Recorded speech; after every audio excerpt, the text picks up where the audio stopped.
Welcome to Liberty Law Talk, part of Liberty Fund's online library of law and liberty. Your host is Liberty Fund Fellow Richard Reinsch. Our website is libertylawtalk.org, where you can subscribe, comment, find other episodes and links relevant to today's conversation. Our email address is mail@libertylawtalk.org. We'd love to hear from you. Today we are discussing with author Mark Helprin his new novel, In Sunlight and in Shadow. Mark Helprin is an award-winning novelist and also a writer of short stories and children's books. His novels include Refiner's Fire, Winter's Tale, A Soldier of the Great War, Memoir from Ant-Proof Case, Freddie and Federica, and of course the novel we're discussing today. I should also mention that he has served in the British Merchant Navy and the Israeli Army and Air Force. In addition to being a novelist, he writes frequently on issues of foreign policy and military strategy, among other matters. His writings frequently appear in the Atlantic Monthly, the New Criterion, the Wall Street Journal, the Claremont Review of Books, and Commentary Magazine, among many other publications. Mark, it is a delight to have you. Thank you. Thinking about the novel In Sunlight and in Shadow, I don't want to ask you what it's about because it's about so many things. And so I thought maybe we could start this way. The novel is in the year 1946 in New York City. We have two characters, Harry Copeland and Catherine Thomas Hale. Harry Copeland is Jewish. Formerly, he served as a paratrooper in the 82nd Airborne during the war. And Catherine Thomas Hale, who he falls in emphatic love with, daughter of an incredibly wealthy WASP family, her father, a Wall Street financier. So I maybe the way to start is why 1946 and why New York City? And I think maybe my sub-question here is what did you want the reader to learn from this period about America? Okay, well, before I answer that, I just want to tell the audience that when we made connection, because I'm sitting in a hotel room over the Pacific Ocean in Monterey, and my host is in Indianapolis. So we were talking a little bit before that to arrange this, and he said that you said, Richard, you Yes. said that you would sort of we'd roll with the questions, but you'd be kind of like Brian Lamb, Yeah. and let me speak. And I just wanted to say that Brian Lamb was the person who said to an interviewee, I see that this book is dedicated to Mom. Who is Mom, and why did you dedicate this book to her? So, when I was on C-SPAN once and doing a an event in the Capitol in Washington, and it was being recorded by C-SPAN, I started with that introduction and said that I thought that maybe Brian Lamb was from another planet, but C-SPAN actually ran that. But anyway, that's an aside. Your question is superb. It's excellent, and we'll get to that right now. Okay. New York in the 40s. Well, here's the thing about that period. Of course, it was a kind of a double-barreled period in that we were, as a nation, unquestionably, by many multiples, the most powerful, intact nation in the world, economically, militarily, even morally, as a model for other nations, as a helpmate, with the Marshall Plan and other such things, and internally, we at that time we had an unusual condition of, I guess you call it amity or comity. There were no contradictions that fractured the polity at that time. We were at rest, and that's one barrel. The other barrel was that we had just come off the greatest conflict in human history, through which we had soldiered. I don't like the term greatest generation because I think that was actually a normal generation, and the generations that have followed have really fallen down. So I think it was a normal generation of Americans, just the way the founders and the pioneers and the people who built America previous to that generation were people with discipline and virtue, and who had their eye on the ball. Subsequent to that generation, we lost it, so I don't think they were the greatest. They were just regular. But the other barrel that I was speaking of was that we had been through this previously unprecedented period of stress in human history. 52 million people died as a result of the war. Many, many nations were destroyed. One was actually reborn, and we ourselves lost hundreds of thousands of men. We had 10 million during the war. All told, there were 10 million men under arms, which was about an eighth of the population. And the soldiers came home knowing this. They had experience. They had been tested. They knew about the tragedy of life, and yet they chose. And not surprisingly, love, family, tranquility, quietude. And this is what people frequently mistakenly accuse the 50s of being like, and in a negative way. But they're totally wrong about that. Just completely wrong. It's perfectly understandable that after you had been through something like the Second World War, you would want to choose, like Ulysses, home, the feminine, children, peace. That's what we had at that time. So you had both the knowing of the tragedy of life, and yet the overcoming of it, and the choice of this kind of I think it touched at times in places on perfection. And that had not too much to do with the fact that we were safe and had escaped the worst parts of the war, and also we were powerful and rich and fat and happy, because we were fat and happy in a way that it's sort of like if you're in great training, if you're an athlete in terrific training and you have not an ounce of fat on your body, and you can run like hell, and you're in your best possible shape, sitting down to enjoy a reasonable meal, you can really enjoy it because you know you've earned it. And that's that period, I think. The novel is, in many respects, so much of it happens around New York City, but it's a novel of love about New York City. And I wanted to get you to kind of talk about that. And of course, we're in the World War II for a certain portion of the novel. We are off the coast of Maine. We're in different parts of the country, out to the desert of California. But New York City is where the present events are happening. And I guess I wondered, is this also a part of New York City being America's leading city in terms of business advancement, things like that? Is there also that in play as well for Harry and also for Catherine in terms of their love and the stresses they face there? Mm-hmm. Well, let's see. I can answer that in multiple parts. First of all, I not so recently, but not that long ago, gave a lecture at Yale, and the last 4 words of the lecture were, "Literature is about love." I see really no other purpose for it. Anyway, these days, the reigning literary convention is to show that you're cool to existence, that you're standoffish.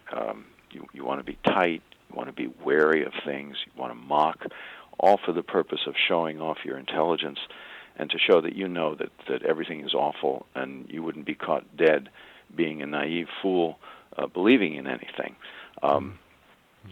That accompanying this is the view that truth is only that which is most powerful at the moment decrees. In other words, relativism, that there's no such thing as the soul, or actually even of love, but only the chemistry and self-interest of mechanisms. That there, if I may go on, that there's no wave, this is Wordsworth, no wave that rolls through all things, and therefore no consistency to life, or beauty, or song to life, but only accident.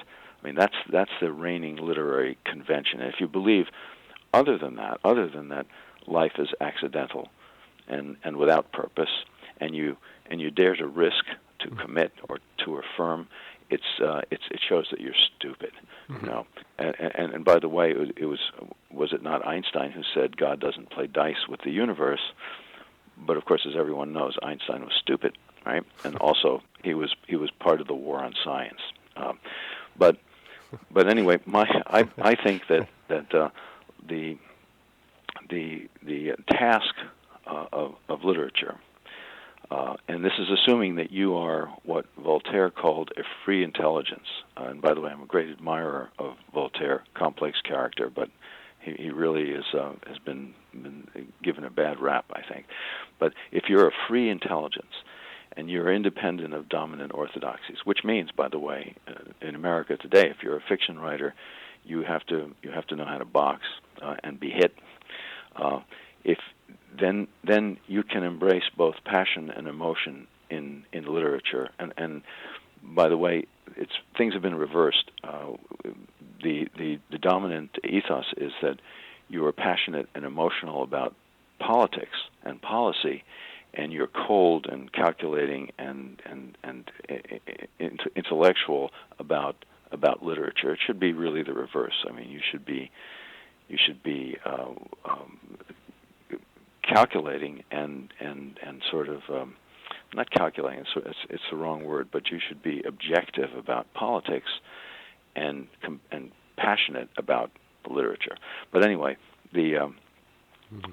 if I think that the real purpose of literature, which is not to be a sort of an essay in politics, not to convey sensation in order to give the reader a kind of a roller coaster ride, the way that now movies are. It's all sensation. Not to be a case study of a fashionable concern, but the task of literature is actually to embrace passion and emotion, to explore them if they're genuine and grounded in love, and that is love not for humanity, which is a presumption too great for any mortal, but for individuals, one at a time. That's the task of literature. It's necessary for both understanding the world and putting your soul to right. And by the way, my first book had the motto, Amor mi mosse che mi fa parlar, which is from Dante, the second canto of Inferno, which is, Dante says, love moved me and made me speak. And that's his preface to the whole Commedia. And that was the motto of my first book, and it's the motto of this book. Yeah. And my purpose was to replicate the New York of the 40s, which we're talking about. That's what I remember best and first. And I wanted to draw the reader in so that it would be as if he were there, so that he would understand and feel that time deeply, and so that he would feel as if he were in love, and love the characters as if they were real, and suffer the kind of illusion that takes you out of yourself and into the soul of another. That was my purpose. And you mentioned love. The book is really a love story, and I think when these days, if a novelist says, "Well, my novel was essentially it's a love story," then people think, "Oh, well, love story, Eric Siegel." Al Gore, not really. Al Gore said it was, and it's just something that's melodramatic. It can be dismissed, etc. But that's the highest plateau of literature is a love story. Yeah, no, I think you've succeeded marvelously well in what you stated in terms of bringing the reader out of themselves and into the love story of Harry and Catherine. I wanted to ask you, and maybe this goes back to something you were saying earlier. Harry Copeland he's back from the war. He was wounded. He survived a massacre. All sorts of trauma that he goes through, and yet he's not. I didn't get the sense that he's wounded. I mean, he's obviously this has impacted him and will be with him for the rest of his life. But he is. He's functioning. He's okay. But yet at the same time, he seemed to be drifting to me. Passive, not really wanting to make decisions, and then he meets Catherine on the ferry that day, and instantly his love for her draws him out of himself, draws him higher, and demands that he make these very fateful decisions. One, to win her love. He's got to push out this really creepy fiance that she has, Victor Marrow, and but then also he has to win her by somehow proving himself through the business that his father founded and established, and he's got to actually own it in a way it's profitable. But he's also, and this is another part of the story with a lot of themes, I think. He's being threatened by the mafia, and he's having to pay protection money, and so it's like he's got to beat them, he's got to own the business, and he's got to win Catherine, all for love. And this, in effect, it seems, brings him out of I don't know, kind of a trance or something in the year after coming back from war. Yeah, it's not a coincidence, is it, that my senior thesis in college was on Hamlet. The parallels are almost exact. And Harry comes back from the war, and he's wounded in questioning.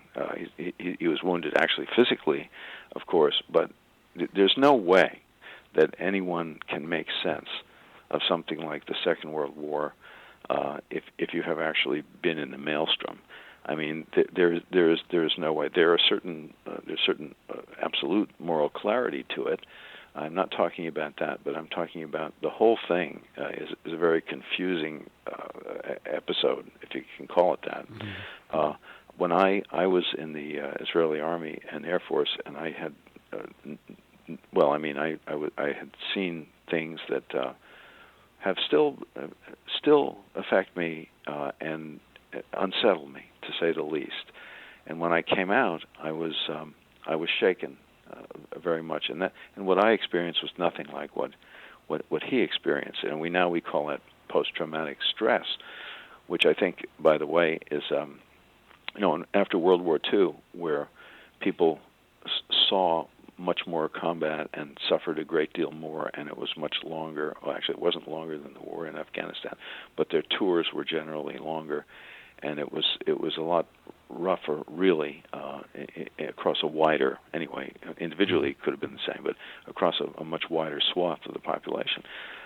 People came back, and there was very little post-traumatic stress because it wasn't encouraged. You weren't told, here's a new disease, now manifest the symptoms, and we'll understand and we'll help you and we'll be sympathetic. And, of course, anyone would respond to that. But Harry was a member of the generation that didn't have that kind of encouragement to be confused, and they had to deal with it themselves, and they did. They did, and so did he. He had these challenges, and as you point out very nicely, they were multiple. He had to come to terms with what he had seen and what he had done in the war, which truly will take the rest of your life to do. And at the same time, he was dealing with another problem, which was he had to go to war actually when he was all he wanted was love, because he had to defend his business from these gangsters. And by the way, a lot of people will say to me, and some reviewers, that this was an idealized picture, both of the United States at the time and New York at the time, and people, and that it was sort of they don't understand from this perspective, from our age, they don't understand it because and they think it's idealized. So I have a couple of comments to make about that. First of all, about 80% of it is true. I wanted to write. There's a book which was written for the dying generation of fighter pilots and bomber pilots who flew those missions over Germany where they had a very high percentage chance of being killed. And the book is called One Last Look. It's photographs of their aircraft, B-29s, B-17s, etc. Particularly for that generation of men who are disappearing now and have largely disappeared. And they're most of them are in their 90s now, if they're alive. And I wanted to make this book, in a sense, one last look for what I remember so well and about my parents and my parents' generation. So it really tracks the history of my family very closely, very, very closely. As I said, about 80% of it is actually true. It's not idealized. And in conjunction with that, I'd also like to say that there's as everyone undoubtedly knows, is a television show called Mad Men about advertising executives in the period, 50s and early 60s. Yeah, I was going to ask you about, but go ahead. Yeah. Yeah, well, That's now great. as it happens, the town where the main character lives is called Ossining, Yes. and that's where I grew up. Oh, wow. And and the school that the children go to is modeled on the school that I went to. It's a private school called Scarborough School. And my parents, of course, who were not in advertising, but because of the milieu, knew lots and lots of people in advertising.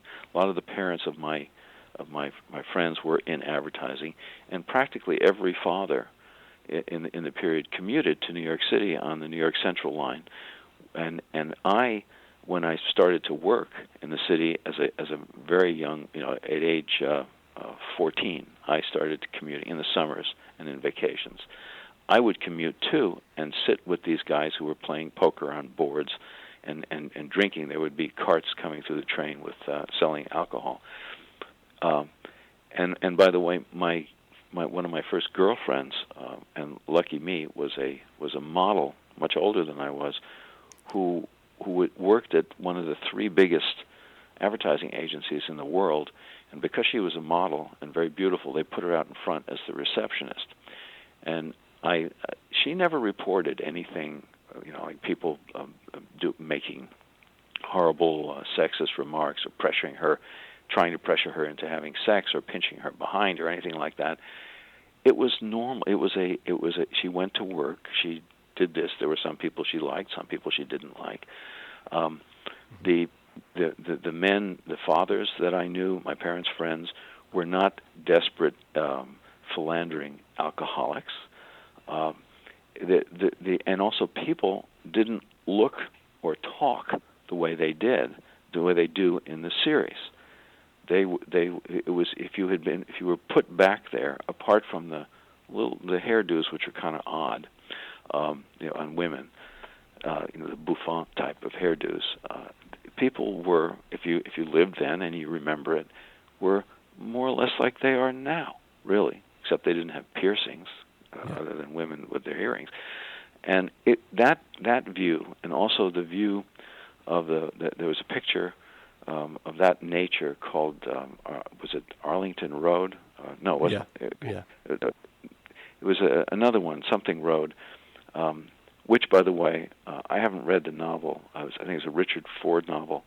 My good friend Sam Schulman told me that the novel was actually a takeoff on the sort of the rebels of the 50s, the beatniks who rejected it, and the producers of the movie took it completely seriously.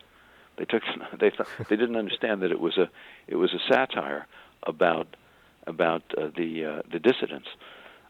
But just to get back to the heart of it, that period was not the unenlightened, blind, materialistic, stupid period that people frequently attribute to that description that people frequently attribute to the Eisenhower years. I mean, in the same way that Eisenhower wasn't a big dumb jerk either. It's misinterpreted, and it's misinterpreted willfully, because they want to make a point, and they want to essentially degrade those virtues in order to ignore them and substitute their own. Yeah, no, that's interesting. I mean, that's sort of the question I was going to ask you about the show Mad Men, which I stopped watching after the second season because I think, in large respect, every season repeats itself. The characters don't, evolve or grow. There's no lift. They just seem to be doing the same kind of dysfunctional things every season. So I stopped watching it. But I've often thought about it, and I've often thought, is there some sort of connection between that and the Boomer generation and the sorts of things they do, in the sense of they just couldn't connect with their fathers, You hear this a lot of times with the young men of the generation. I've heard, and also more sinister, or not sinister, but more darker reflection. Um, Great wars break down the morals of a civilization. The men that return from the war, others kind of belie the marriage rates and the birth rates, but they struggle to put things back together, and really are just never able to contribute in sort of a loving way to their children. And so the children kind of look at this and rebel against it in the 60s. I've never quite known what to make of that, but I've heard smarter conservatives say that about the period. And I was thinking that as I read your book, I wanted to ask you, there's the return to peace, but also throughout the novel there is this juxtaposition of the demobilization, but also, and of course we're just at the beginning of the Cold War in 1946, but Harry's observations on the eternal return of war. And there's not even that. There's a really interesting dialogue between Harry and his, at that point, his future father-in-law, Billy Hale. And Billy Hale says something like, quote, "Don't you know that this is how," or no, excuse me, that's a different one. "Whole generations of pipsqueaks will be so fucking nice, you won't be able to tell a man from a woman." And in a sense, the dialogue is that American men might become so soft they won't even be able to return and fight a war when it's needed. And that's kind of a problem with prosperous bourgeois democratic societies, is that we so easily lose that notion that war is always with us. It's just around the corner. Yeah. So let me comment on that, if I may. It was Plato who said, I believe, man has not seen the end of war. Yeah. And we never will. I mean, war is something that has to be avoided, deterred, and then if it breaks out, managed and won. But the key is to keep a balance so that you have a deterrent, so that you can not have a war. I mean, I think the most encouraging factor in making war is the desire not to have it,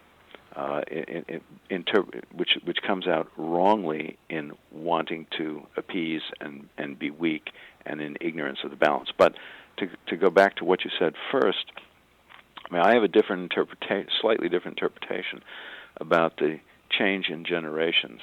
I think that, well, first of all, war bruises a population, a polity, or a nation in the same way that a traumatic physical accident bruises the body.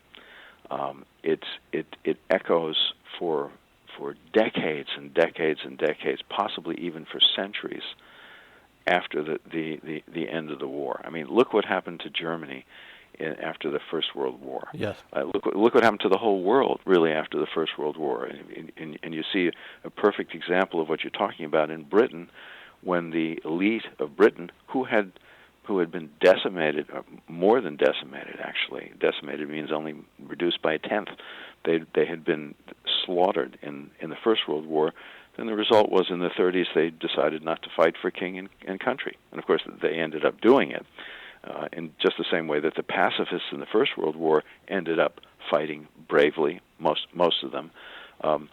But there's an effect of war.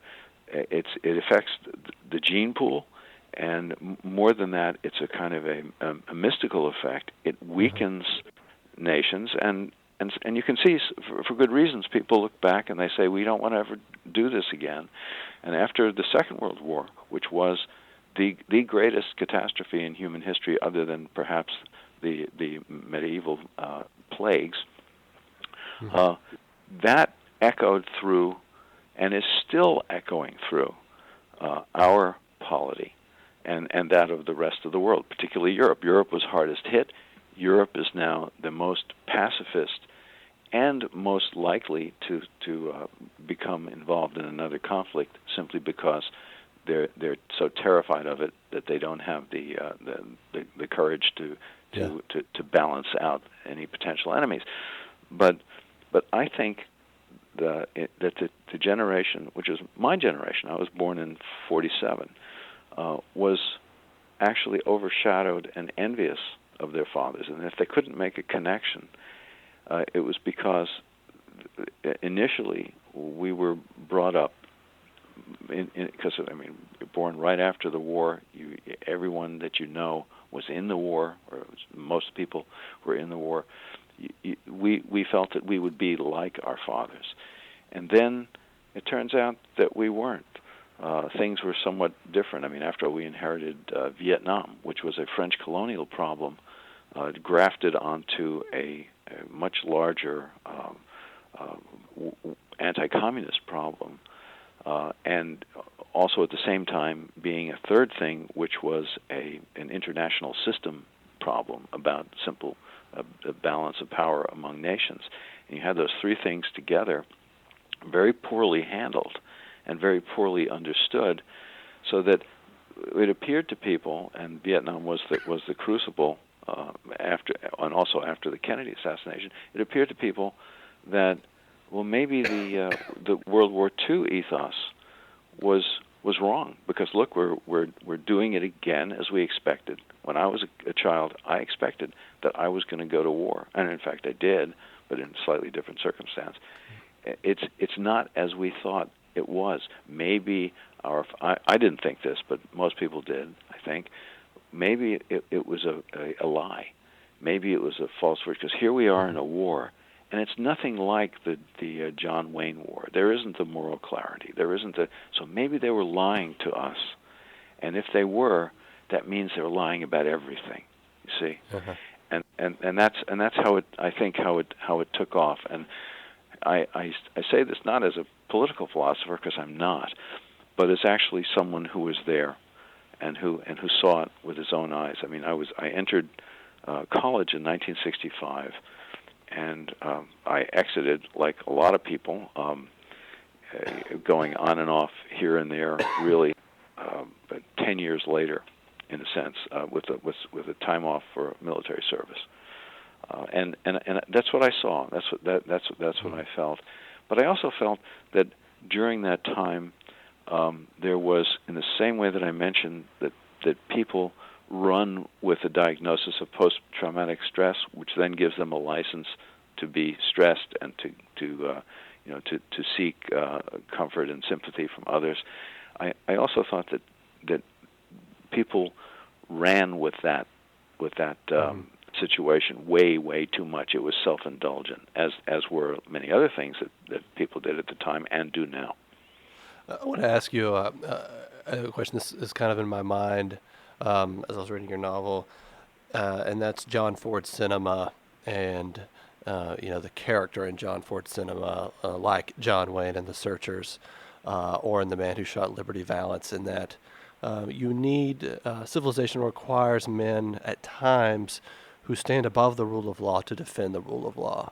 It seems to me that's a huge part of Harry Copeland's character in facing down the mafia, who have decided basically to try and put out of business Copeland leather that his father built. This means a great deal to him because of that. And he could run. He could easily run. He's married now to an incredibly wealthy woman. They have a trip out to California where she holds a baby and realizes the virtue and of motherhood, and she even tries to convince him to not take on the mafia, but of course he does, and we know how that ends.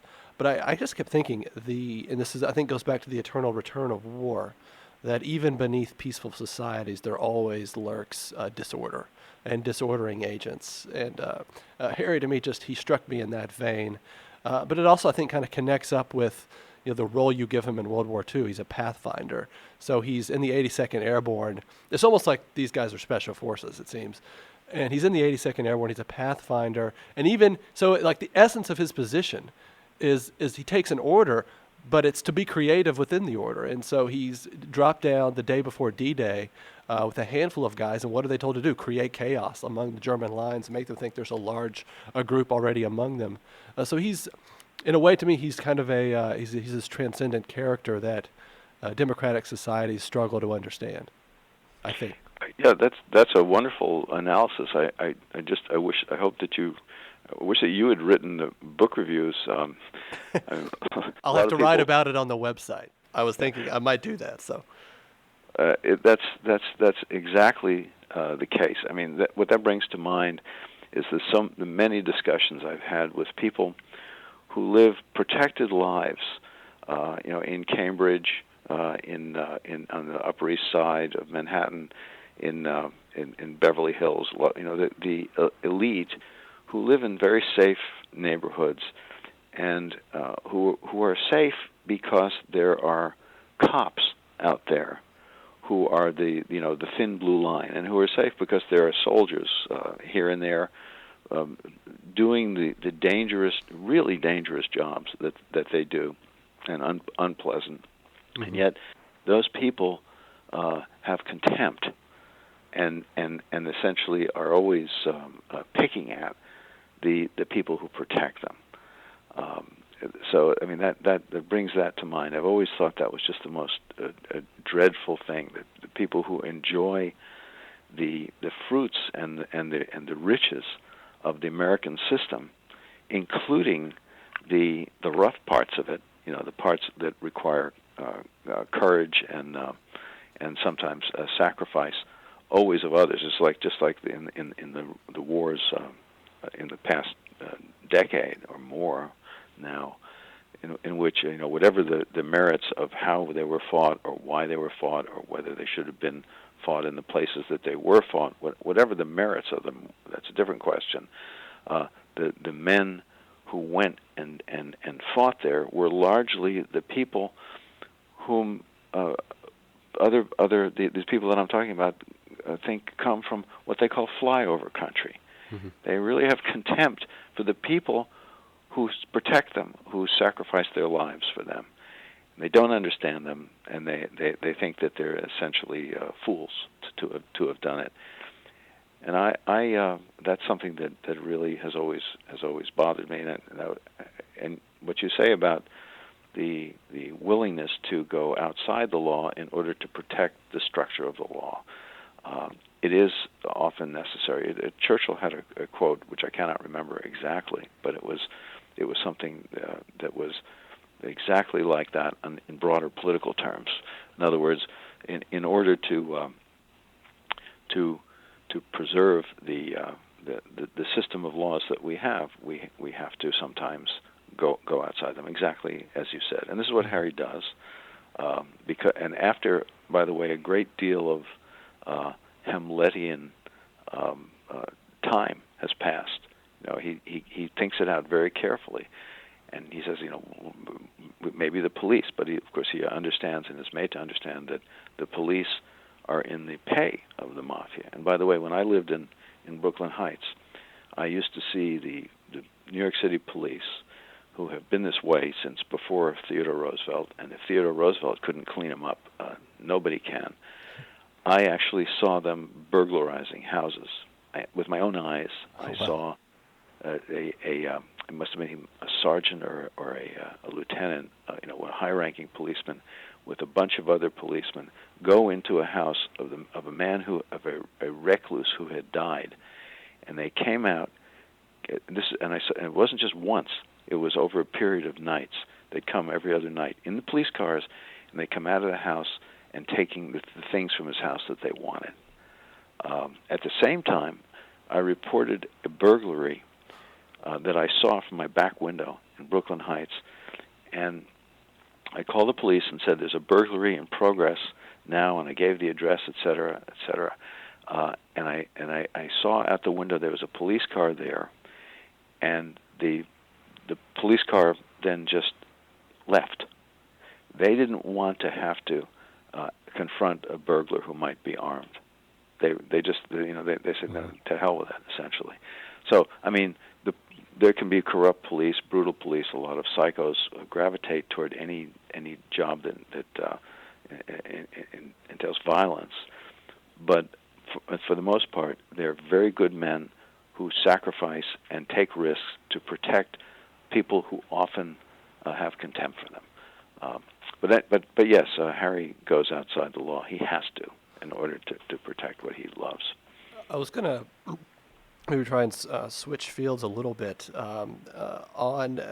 we've talked about Harry's in the war and how that affects him. There's a really nice reflection on, I think, the beauty and the excellence of your vocation, of the craft that you pursue. One is so Catherine Hale is a theater actress, and she's a singer, and she's quite good, and she's actually in a Broadway production. But something happens, which it's incredible the way you weave this in that everyone there in the opening night of this Broadway show applauds, and there's just standing ovation for her performance. And the reviews are incredibly critical and derogatory of what she's done. And she has to, in effect, will herself to sing not for success, but to sing for the beauty of what she's doing, the beauty of her art, of her craft, and the truth and the goodness of that. Likewise with Harry, I think with the leather making goods, there's something in there about they don't follow fashion. They're kind of impervious to trends and changes. They're devoted really to the excellence and of the craft of making fine leather goods. So they, in effect, create their own demand in this way. And to me, that's worth reflecting on. And in particular, the way Catherine Hale, we know she's actually her former fiance orders this to be done with his power. He's able to manipulate the reviews. And so, but in a way, this teaches her something. Success is fleeting, it's manipulable, but what matters ultimately is the truth of what you do. And this is throughout the novel as well. This sort of, our lives are mortal, they're fleeting, but what matters, and this is also, I think, something hard for democratic societies to really keep in front of them, is responding with honor and with the truthfulness of our actions. Yeah, and in fact, honor is something which is misunderstood almost on purpose. People, say, the dominant view of it, unfortunately, is that honor is something which could be defined like the Arabic honor of the true story of the. And I'm sure this is not the only time it's happened, but it's a perfect example of it. The father in Jordan, whose daughter rode in a taxi with a boy, and there was a taxi driver, but then she rode with her a friend who was a boy who was not her brother in a taxi, and this brought dishonor to the family, if you can believe that. Nothing happened in the taxi, or I don't know, maybe they kissed, but there was no mention of that in the story. I mean, this is actually true. And so the father took the daughter and he went to the house of the boy that she had ridden in the taxi, and he called him from the street. And they came to the father of the boy, and the mother came to the window, and the father of the girl who had ridden with him was standing there with his daughter. He took out a knife and slit her throat in front of them. And that was an honor killing. Yeah. And that's a form of honor which has nothing to do with the Western form of honor, as far as I'm concerned. Nor is it a more propre, a defense of one's self. That's not honor either. What I always thought of as honor is when you follow a path which is right. I mean, as far as you can determine it anyway, which is contrary to your own interests or even contrary to your own survival. That's what honor is. Honor is the pursuit of truth despite the consequences. And as far as the artist in the Western civilization goes, I mean, there's a long history there. What both Catherine and Harry were doing, Harry in terms of his craft, although he was not a leathersmith himself, but he employed them and they made beautiful objects, modest but beautiful. There's a whole discussion in the book about at a dinner party where a bunch of theater people and intellectuals mock what he does because it's business and it's only leather goods that he leaves, whereas they leave plays and novels or whatever. And he defends because it's the beauty of the craft, the beauty even of an object, even if it's modest, even if it's not taken as art. It's if you put your best into it and it has its own integral beauty, then that's important. And Catherine, who really is an artist, in that she is a great singer, they learn, both of them, that you have to do what you do ultimately for the reward that you take directly from the well, not from other people's opinion, not from acceptance, not from gaining wealth, not from anything like that. Because actually in practice, and this has been my experience, in practice, what really counts is doing of it, and the thing itself, rather than the things that may or may not flow from it. And by the way, I saw Bill Buckley quite not very long before he died, and I was at his house in Stanford, and I was sitting in his study, which was kind of like Prospero's room in that Prospero's cell, in that it was a chaos of books and magazines. I wouldn't have thought that about him. Yeah. In fact, I wouldn't have thought many things that people think about him. For instance, do you know what his first language was? No, I don't. Spanish. Spanish. Yeah. That okay, was his that first makes language. sense. Yeah. He was born in Mexico City, and brought up there as a child, and Spanish was his first language. Incredibly, he was also on firing line. You look at him, and he seemed very thin and slight, but he was a giant. He was enormously tall and broad-shouldered and big, like a football player.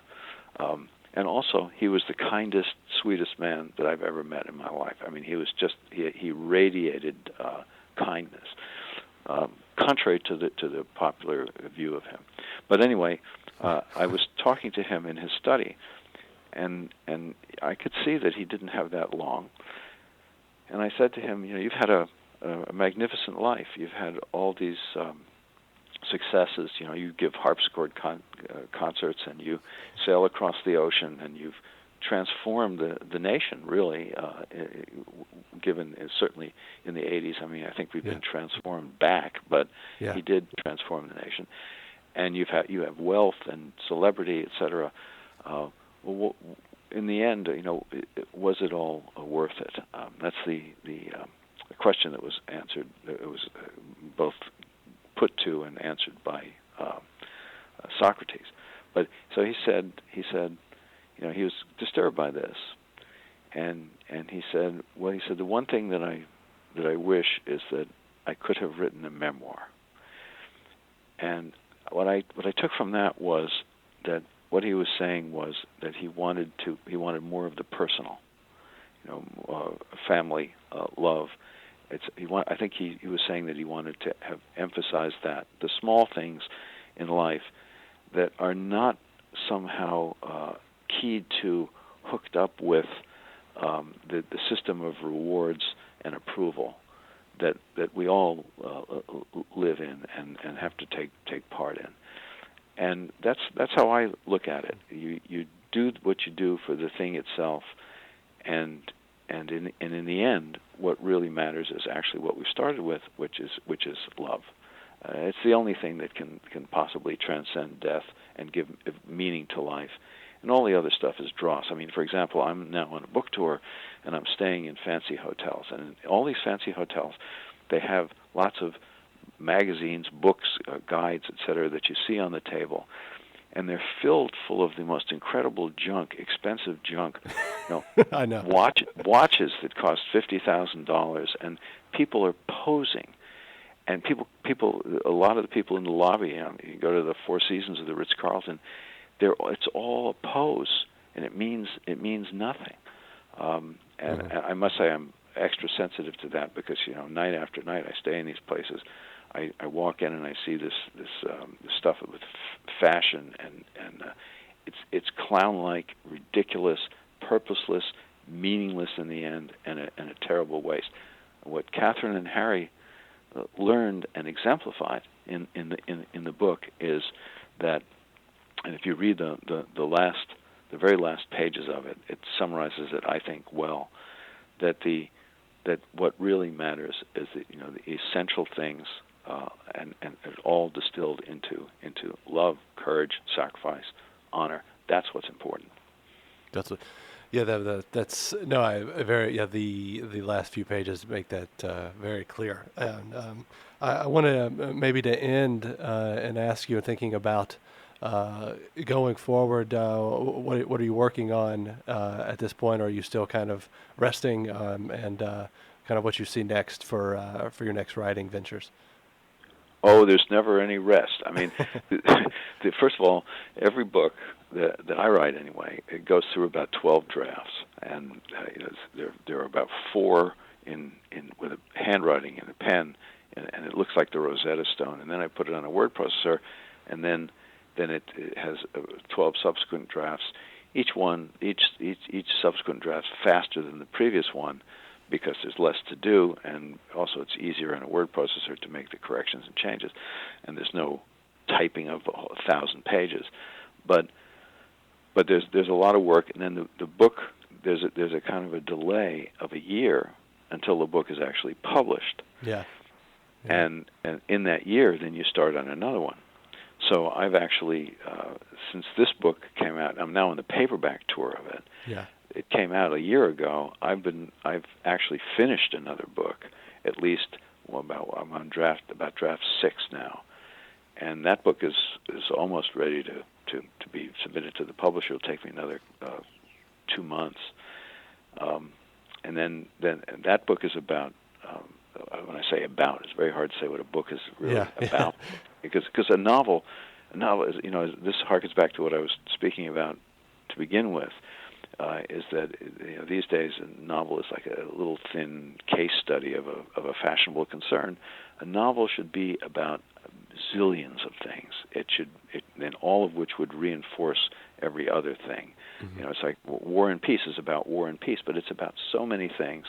So it's hard to say what it's about. But the next book is if you can say that to summarize it, about a couple, an academic couple. Well, she's a nurse, he's a professor in New York in the 20s, who then decide to throw it all over and go out to California, and what they do in California is they start out with avocados, and they end up really with in the movie business, which I know very well because I grew up in it. And it's the book is, I would hope, it's supposed to be anyway, funny.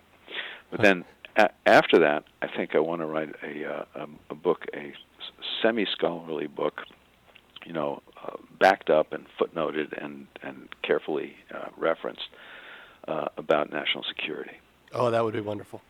Yeah, that's what I think I want to do next. But as a change from fiction. That would be wonderful. No, we could use some clear thinking on national security. Yes, we could. We keep bouncing around from ideology to ideology, not asking the most basic questions. What is the military for? What are you supposed to do with it? Isn't it supposed to help you in some way continue and prosper?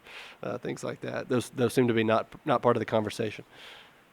Yeah. Well, I mean, I would be a rather thick book, which would address that and also the specifics, because what I find is there are 2 things that you have to know in order to really know. I use the term national security as kind of a broad, meaningless term, but you know what I mean when I say that, and so does everyone else. But there are 2 things you have to know. You have to be familiar with the broader questions that you just mentioned. The almost the political philosophy side of it, the historical side of it. You also have to know operational art. If you don't, then you become ridiculous. For example, I just read in the Wall Street Journal a review of some really ridiculous art exhibition in New York. I mean, it included the guy. One of his works of art was to have someone shoot him in the arm with a .22 rifle. Another was to have someone throw him down a flight of concrete stairs. I mean, it's almost a joke. It's a satire. You couldn't make it up. But and there were many examples of that. And the reviewer, and this is in the Wall Street Journal, took this guy seriously, and the emperor was fully dressed, even though he was standing there totally nude. And this reviewer took him seriously. And one of the works that the reviewer made reference to was a work called All America's Submarines. And there were 657 paper cutouts of submarines hanging in a kind of a Calder mural, mobile. And so the reviewer then said, and this shows both, it chillingly shows how much money we spend on the military and the terrible killing power of these weapons throughout the world.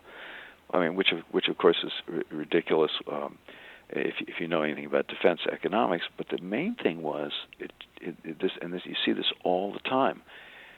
657 submarines supposedly in 1987. Oh, I didn't look in the military balance because I'm on vacation. I'm in book tour now. I don't have it, but in my library I have all the military balances going back for 30 years.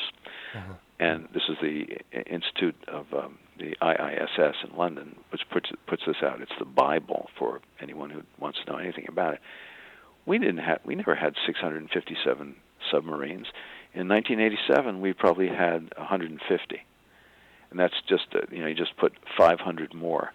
And both this so-called artist and the reviewer just took that on faith. People don't know the very basics of this. And even the think tank people don't know operational art. You really have to be very broad. You have to be like Churchill. You don't have to have served, but you have to know how the tactics and strategy and the equipment and the way it's used and the history of war, and you have to know also the philosophical questions and how they dovetail with the broader political philosophy of the country that you are in and want to protect. And generally, these works are divided. People who write them know either one side or the other, and that's a problem. Mark Helprin, I want to thank you for speaking with me today about your new novel that we've been broadly discussing, In Sunlight and in Shadow. Thank you very much. Thank you so much. This is your host, Richard Reinsch, and you have been listening to a podcast that can be found at libertylawtalk.org, where you can subscribe, comment, find other episodes, and links relevant to today's conversation. Our email address is mail@libertylawtalk.org.